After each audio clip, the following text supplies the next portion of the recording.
The networking event was almost over when David finally decided to leave. He'd spent the last 2 hours trying to make connections for his small graphic design business, and honestly, he was exhausted from all the small talk.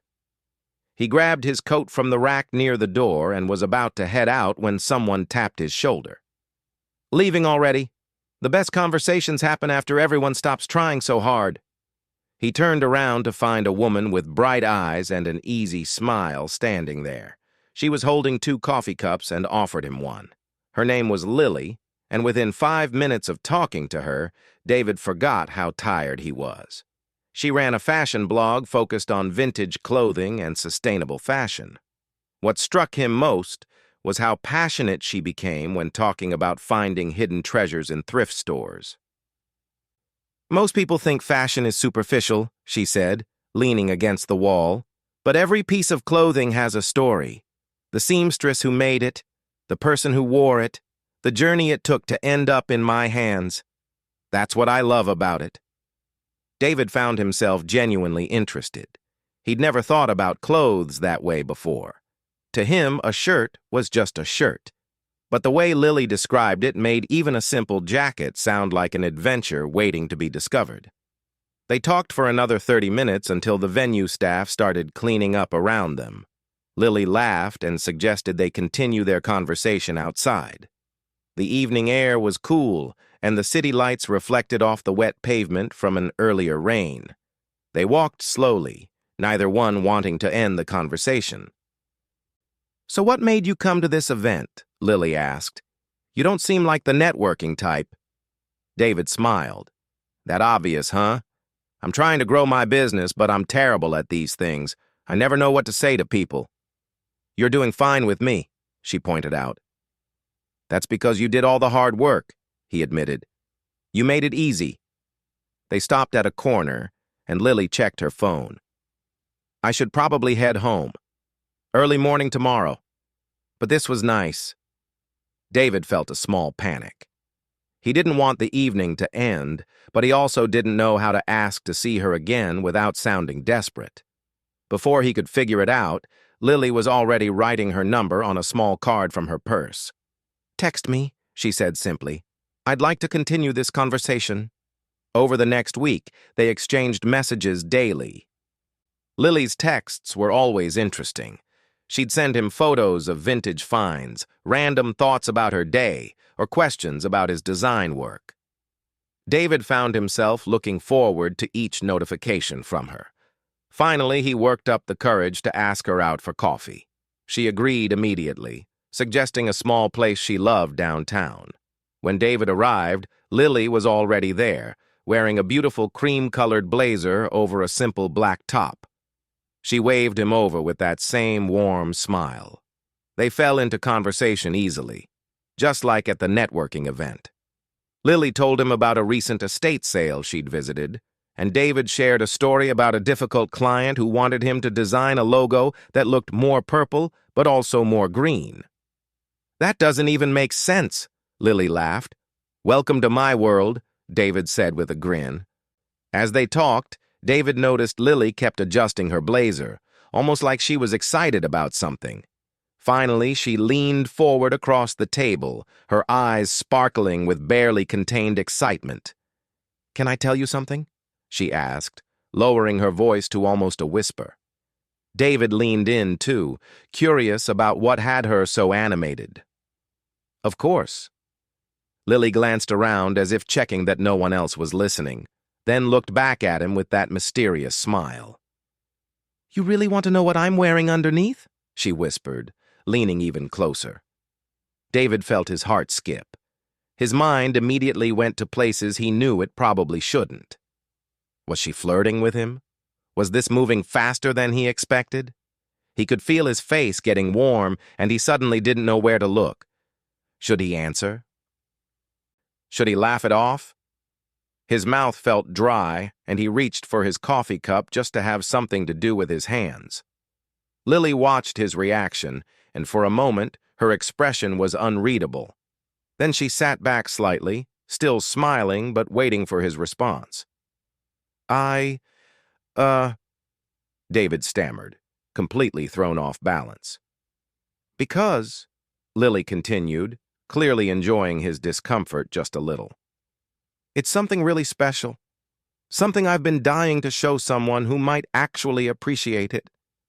David tried to recover his composure, but his brain was still catching up. "Oh?"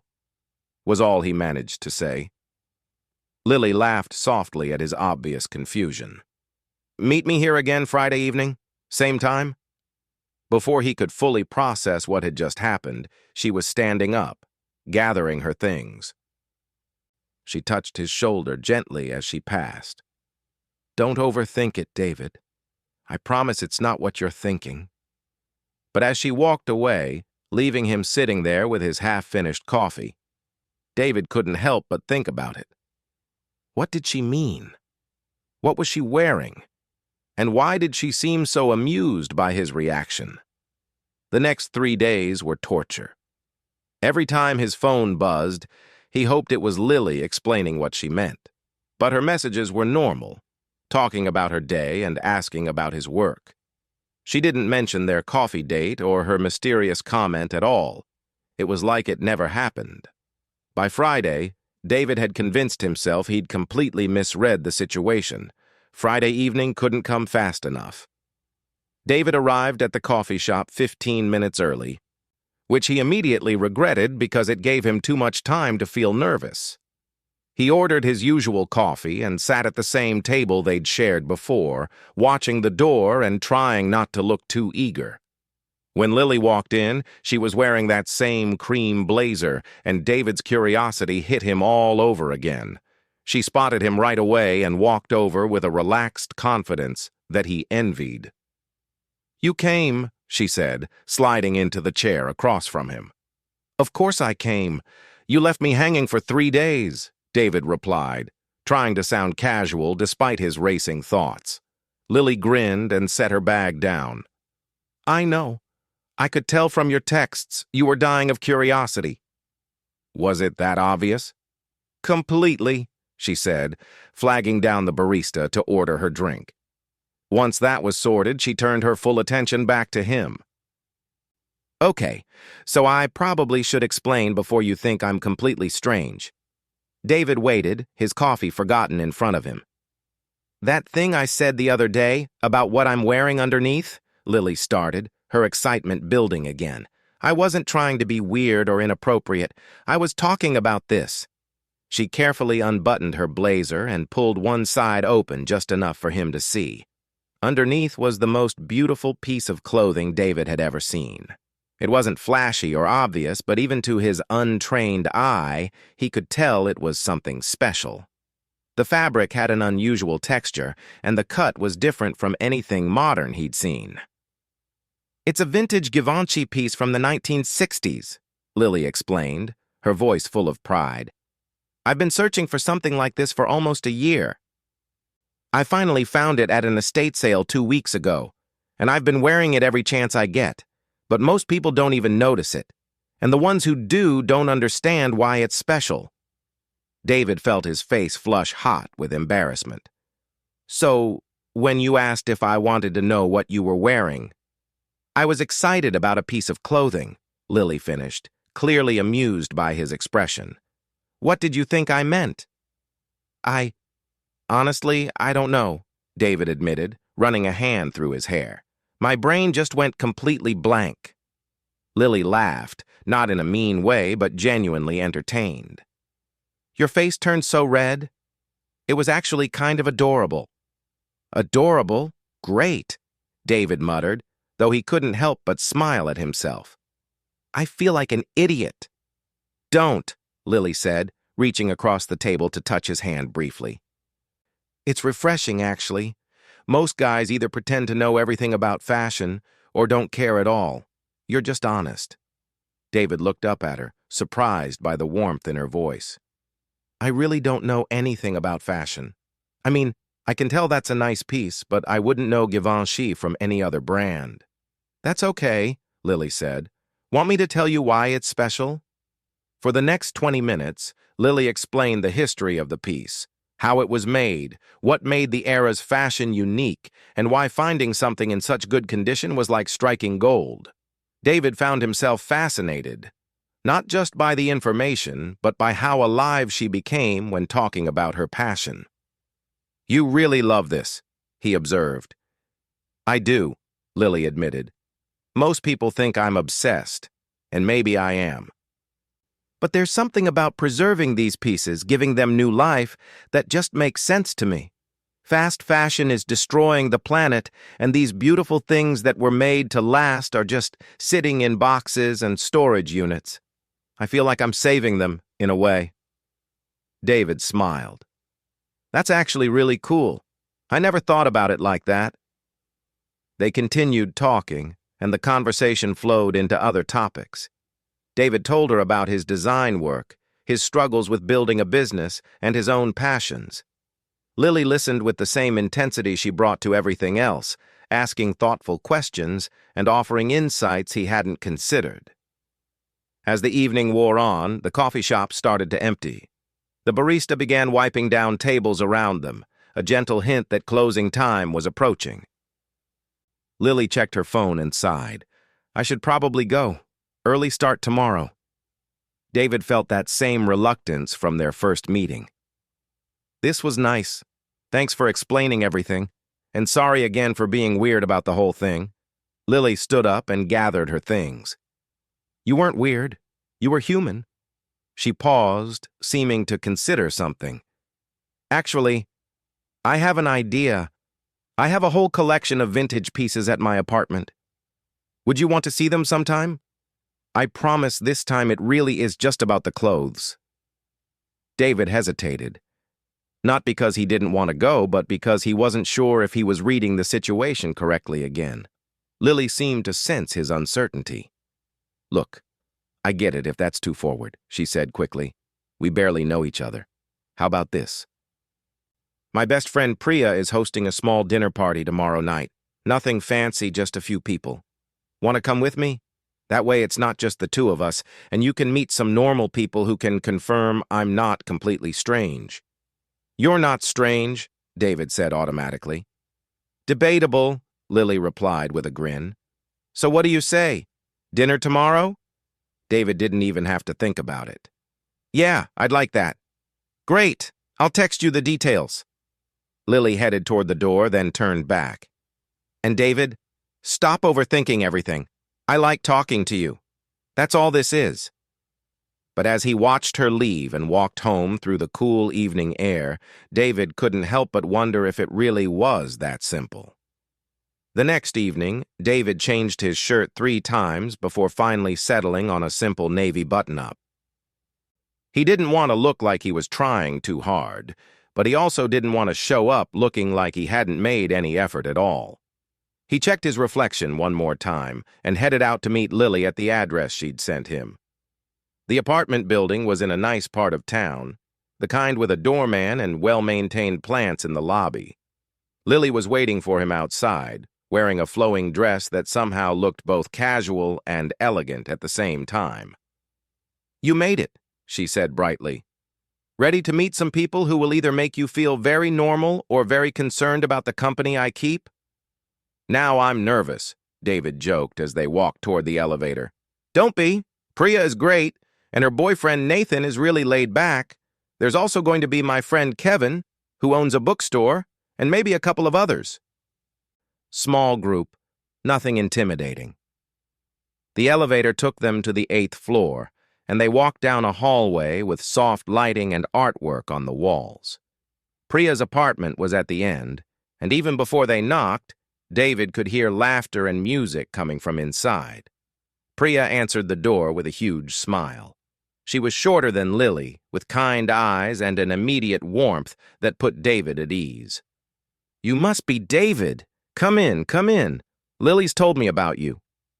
"All good things, I hope," David said, stepping inside. "Mostly," Priya teased, winking at Lily. "I'm kidding. She wouldn't stop talking about your coffee date." Lily rolled her eyes but was smiling. "Can we not embarrass him within the first 30 seconds? The apartment was cozy and inviting, with mismatched furniture that somehow worked perfectly together. In the living room, 3 other people were sitting around a coffee table covered with snacks and drinks. Priya introduced everyone, and David tried his best to remember all the names. Nathan, Priya's boyfriend, was a teacher with an easygoing manner. Kevin, the bookstore owner, had an impressive collection of book recommendations within minutes of meeting. The other 2 guests were a couple named Tom and Rachel, who worked in marketing and had funny stories about their worst client experiences. Dinner was a casual affair, with everyone helping to bring dishes to the table. The food was homemade and delicious, and the conversation flowed easily. David found himself relaxing, joining in discussions about everything from books to travel to the best pizza places in the city. At one point, Kevin mentioned that he was looking for someone to redesign his bookstore's website and asked what David did for work. When David explained his graphic design business, Kevin's eyes lit up. "Would you be interested in taking on a project?" Kevin asked. "I've been putting off the website redesign because I haven't found the right person." Before David could answer, Lily jumped in. "David's really talented. You should see some of his work." David felt a warm flush at her confidence in him. They exchanged contact information, and Kevin promised to send over some details about what he was looking for. After dinner, everyone moved back to the living room. Priya brought out a board game, and they split into teams. David ended up paired with Lily, and they discovered they had surprisingly good teamwork, finishing just behind Tom and Rachel. "We were robbed," Lily declared dramatically after they lost by 2 points. "That last question was impossible." "You're just a sore loser," Tom teased. The evening continued with easy conversation and laughter. David noticed how Lily interacted with her friends.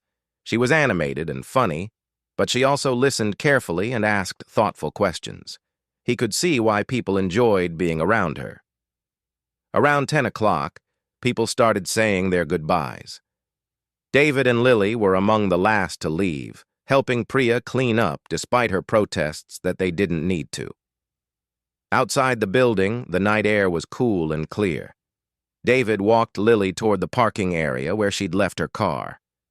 "Thanks for inviting me," David said. "Your friends are really nice." "They liked you too," Lily replied. "Priya pulled me aside in the kitchen and gave her approval, which is a big deal. She's usually suspicious of anyone new." "What made her approve?" David asked curiously. "She said you seem genuine, that you listen when people talk instead of just waiting for your turn to speak. High praise from Priya." They reached her car, and Lily leaned against it, not quite ready to leave yet. "So, about that vintage collection I mentioned. Still interested?" David smiled. "Yeah, actually. I'd like to see it." "How about tomorrow afternoon? I don't have any plans, and I've been meaning to reorganize some pieces anyway. You could help if you want. Fair warning, I'll probably talk your ear off about fashion history." "I think I can handle that," David said. Lily pulled out her phone and sent him her address. "Come by around 2? I'll make some coffee." "Sounds good." As Lily got into her car, she rolled down the window. "David, thanks for being cool about everything, the fashion stuff, meeting my friends, all of it. A lot of people think my hobby is weird or frivolous." "It's not weird," David assured her. "It's passion. That's never frivolous." Lily's smile was genuine and warm. "See you tomorrow." David watched her drive away, then started walking to where he'd parked a few blocks away. His phone buzzed with a text from Lily. "Priya says you're a keeper. Don't prove her wrong." He smiled and typed back, "I'll do my best." That night, as David lay in bed, he realized he was looking forward to tomorrow in a way he hadn't looked forward to anything in a long time. It wasn't just about Lily, though she was definitely part of it. It was about feeling like he was connecting with people again, being part of something beyond just his work and daily routine. His last thought before falling asleep was wondering what Lily's apartment would look like. Knowing her, It would probably be full of interesting things with stories behind them. And for the first time in a long while, David felt excited to hear those stories. Sunday afternoon came with bright sunshine and a gentle breeze. David found Lily's apartment building in a quieter neighborhood with tree-lined streets and small cafes on the corners. Her place was on the third floor of a charming older building with character that newer constructions never quite managed to capture. When Lily opened the door, she was wearing comfortable clothes and had her hair pulled back. Perfect timing.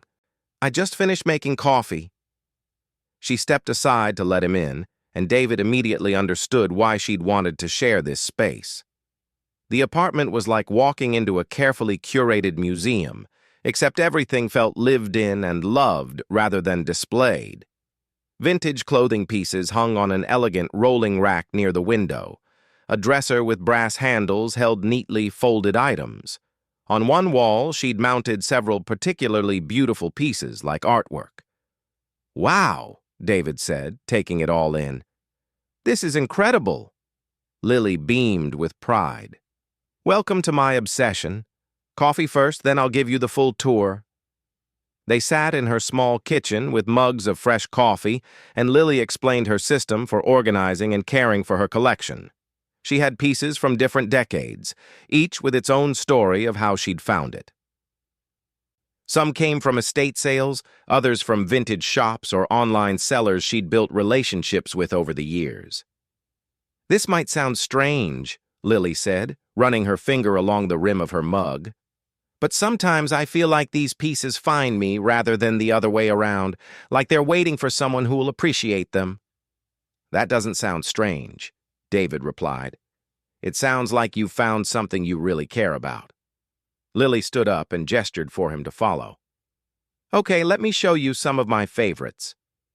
She pulled out a beautiful coat from the 1940s, explaining the craftsmanship and how different it was from modern manufacturing. Then a dress from the 1970s with intricate beading that must have taken someone hundreds of hours to complete. Each piece came with a story. Not just about the clothing itself, but about the era it came from and the social changes happening at the time. "Fashion is like a timeline of human culture," Lily explained, carefully hanging the dress back up. "You can see shifts in women's rights, economic conditions, technological advances, all reflected in what people wore." David found himself genuinely fascinated. "I never thought about it like that. I always figured fashion was just about looking good." "That's what most people think," Lily said, pulling out another piece. "But it's so much deeper. Take this, for example." She held up a simple work dress from the 1950s. "This was probably worn by a factory worker or a secretary. It's not glamorous, but look at the quality. It was made to last because people couldn't afford to keep buying new clothes. Now we have fast fashion that falls apart after 3 washes, and we've lost that connection to durability and value." As she talked, David watched her animated expressions, the way her hands moved as she explained things, the genuine joy in her voice. He realized he wasn't just learning about fashion, he was learning about what made Lily who she was. "You should do something with this knowledge," David said. "I mean, beyond your blog. You could teach classes or give talks or something." Lily paused, a dress still in her hands. "I've thought about it. There's a community center downtown that asked if I'd be interested in teaching a workshop on sustainable fashion. I've been putting off deciding." "Why?" She shrugged, carefully hanging the dress back up. "I guess I'm nervous. What if people don't care? What if I'm not good at teaching? You've been teaching me for the past hour, and I've been completely engaged," David pointed out. "And based on your blog, plenty of people care." Lily smiled softly. "Maybe you're right. I'll think about it." They spent the next hour going through more pieces, with Lily occasionally asking David to help her reorganize sections of her collection. He found himself enjoying the task, the careful handling of beautiful things, and the stories that came with each one. "Can I ask you something?" Lily said as they worked. "What made you start your design business? You mentioned it's been challenging. David thought about it as he helped her fold a delicate scarf. I worked for a big firm for years, doing good work but never really feeling connected to it.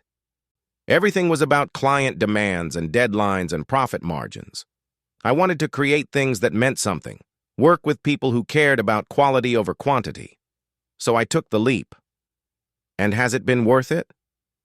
Most days, yes, David admitted. Some days I wonder if I made a huge mistake. Money's tight, clients can be difficult, and there's no security. But then I finish a project I'm really proud of. Or I work with someone who appreciates what I'm trying to do, and it feels right. Lily nodded, understanding. That's how I feel about this. People think I'm wasting my time with old clothes, but it makes me happy. That has to count for something. It counts for everything, David said firmly. They ordered takeout for dinner, sitting on Lily's small balcony that overlooked the street below.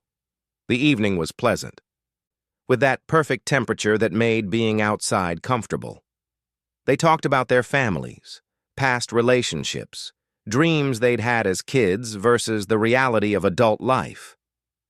I wanted to be an astronaut, David confessed. How's that for realistic? Lily laughed.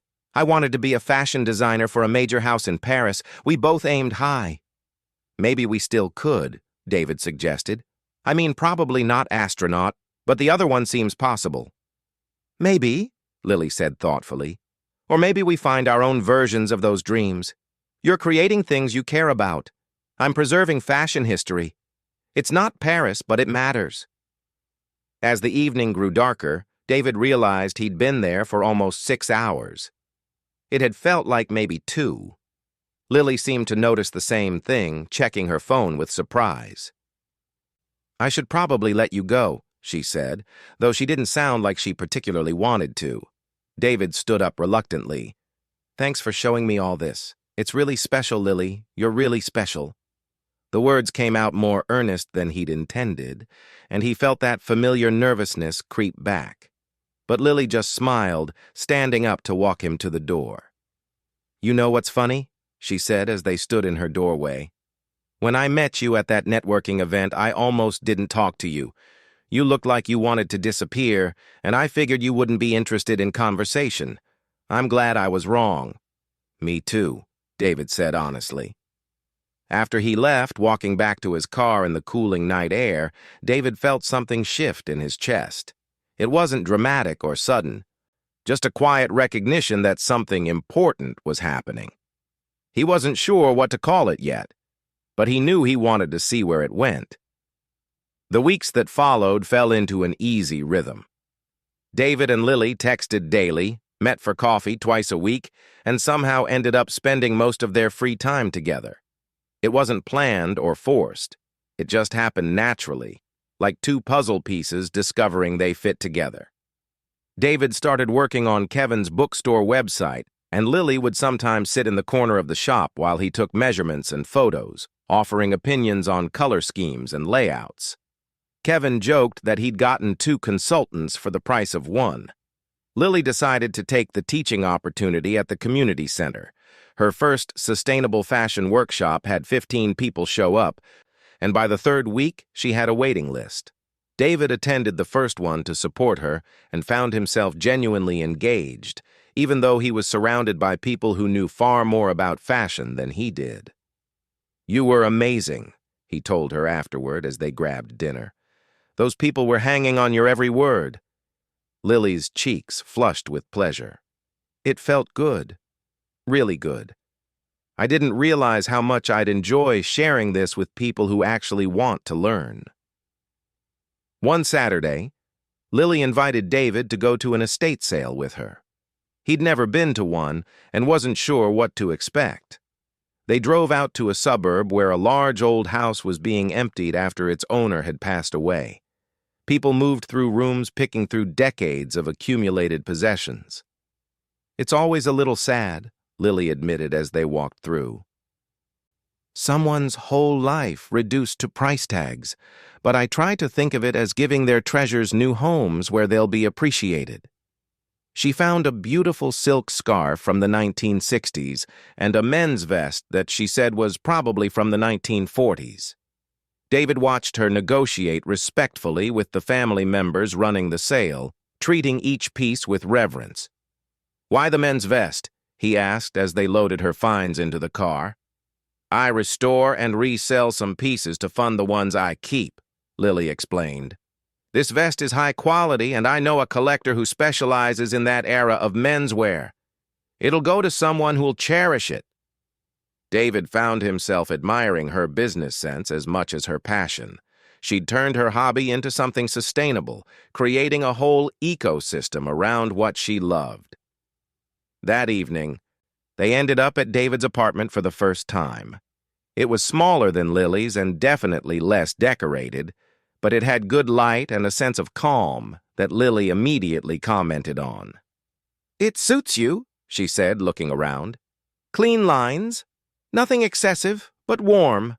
Like your design work." They ordered pizza and watched a documentary Lily had been recommending about the environmental impact of fast fashion. Halfway through, she paused it and turned to him. "Can I ask you something serious?" David felt his stomach tighten slightly. "Of course." "What are we doing?" Lily asked directly. "I mean, I know we're friends and I really value that, but it also feels like maybe it's becoming something else and I don't want to assume or make things weird." David appreciated her directness, even as he tried to organize his thoughts. "I've been wondering the same thing. I really like spending time with you, Lily, more than I've liked spending time with anyone in a long time. But I also didn't want to push or assume anything."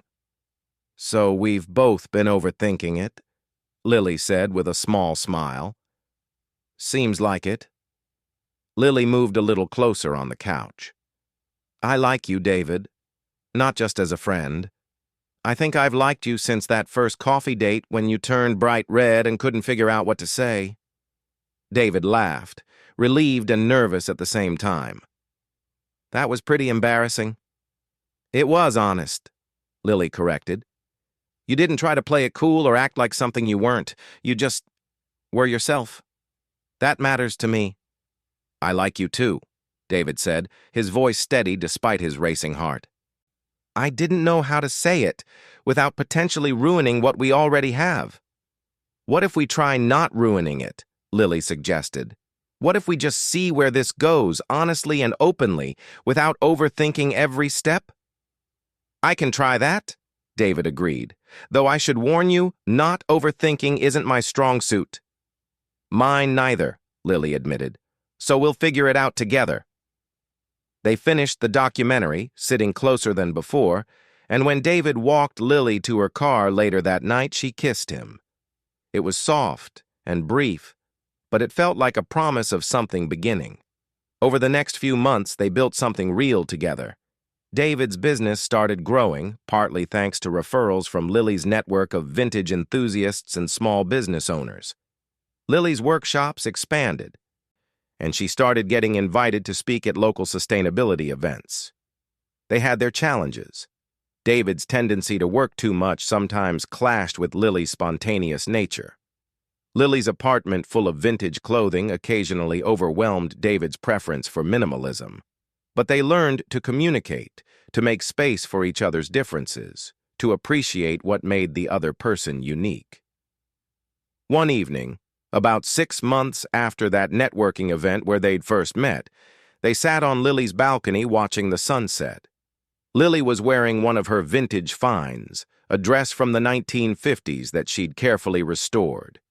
David had just finished a major project for a client who'd given him creative freedom, and he felt proud of the work. "Remember when I asked if you wanted to know what I was wearing underneath?" Lily said suddenly, breaking the comfortable silence. David groaned. "Are you ever going to let me forget that?" "Absolutely not," Lily grinned. "It's one of my favorite memories. You looked so panicked."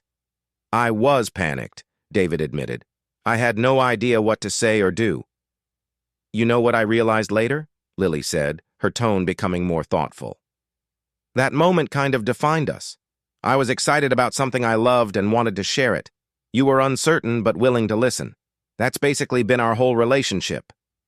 David considered this. "You share your passion, and I try to keep up?" "No," Lily corrected, reaching for his hand. "I share who I am, and you actually see it. You don't just tolerate my interests or pretend to care. You genuinely engage with them, ask questions, want to understand. Do you know how rare that is?" "You do the same for me," David pointed out. "You've looked at more logo designs and website mock-ups than anyone should have to." "Because I care about what matters to you," Lily said simply. "That's what this is. Two people who care about what matters to each other." As the sky turned orange and pink, David thought about that networking event where he'd almost left early. What would have happened if he hadn't stayed those extra few minutes? If Lily hadn't tapped his shoulder? If he hadn't taken a chance on continuing a conversation with someone who seemed completely different from him? Sometimes the best things in life came from unexpected moments, from being open to possibility, from saying yes when it would be easier to say no. That whispered question in a coffee shop that had seemed so mysterious at the time had led to this, to sitting on a balcony with someone who made him laugh and think and want to be better. "What are you thinking about?" Lily asked, noticing his quiet smile. "Just that I'm glad you asked me that ridiculous question about your clothes," David said, "even if I completely misunderstood it at the time." Lily laughed, resting her head on his shoulder. "Me too. Best misunderstanding ever." And as the sun finished setting over the city, they sat together in comfortable silence. Two people who'd found something unexpected and real in a world that often felt too rushed to notice the details. Sometimes, David thought, the best stories started with simple moments and grew into something beautiful, one day at a time.